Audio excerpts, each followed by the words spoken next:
Sunod-sunod po ang lindol na na-monitor na PHIVOLCS sa dagat malapit sa Ilocos Sur. At isa raw po sa mga posibleng senaryo, baka po magdulot ito ng tsunami. Kaya paalala po nila, mahalagang maging laging handa. Nakatutok si Dano Tingkungko. Mula Martes, December 17 hanggang noong Biyernes, December 20, 49 na lindol ang naitala ng PHIVOLCS sa dagat. 100 kilometers hilagang kanluran ng Santa Catalina, Ilocos Sur. Ang lakas mula magnitude 1.8 hanggang magnitude 5. Pinakamalakas ang magnitude 5 noong December 19. Mababaw ang epicenter ng mga lindol na nangyari malapit sa Manila Trench.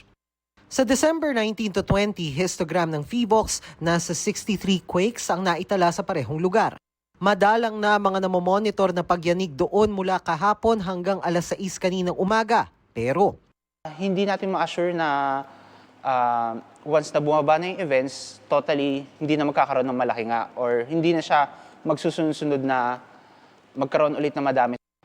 Ang PHIVOLCS nag-abiso tungkol sa dalawang posibilidad. Bababa yung number ng earthquake sa area na yun after ng ilang days. Then yung pangalawa, pwede siyang mag-escalate.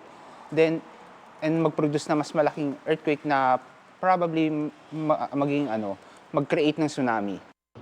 Paglilinaw ng PHIVOLCS, kahit posibilidad pa lang ang tsunami senaryo, dapat maghanda. Kapag nangyari ito at masabayan ng high tide, maaaring magka-tsunami na may taas na 2 to 3 meters. Ang paggalaw pa naman ng Manila Trench na mula sa coastline ng Ilocos Norte hanggang lagpas Batangas, kayang lumikha ng lindol na magnitude 8 o higit pa. Kung gayon, may posibilidad bang maapektuhan din ng Metro Manila na may sariling coastline? Possible na umabot siya ng South Luzon but yung height niya is hindi na siya ganun kataas comparing sa mga northern part ng Luzon.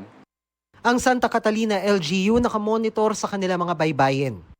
Ayon sa OCD Region 1, nakahanda ang Tsunami Incident Command System sa anumang posibleng mangyari. Nagpulong din kaugnay nito ang Office of Civil Defense at iba't ibang ahensya. Para sa GMA Integrated News, Dano Tingkungko, nakatutok 24 oras.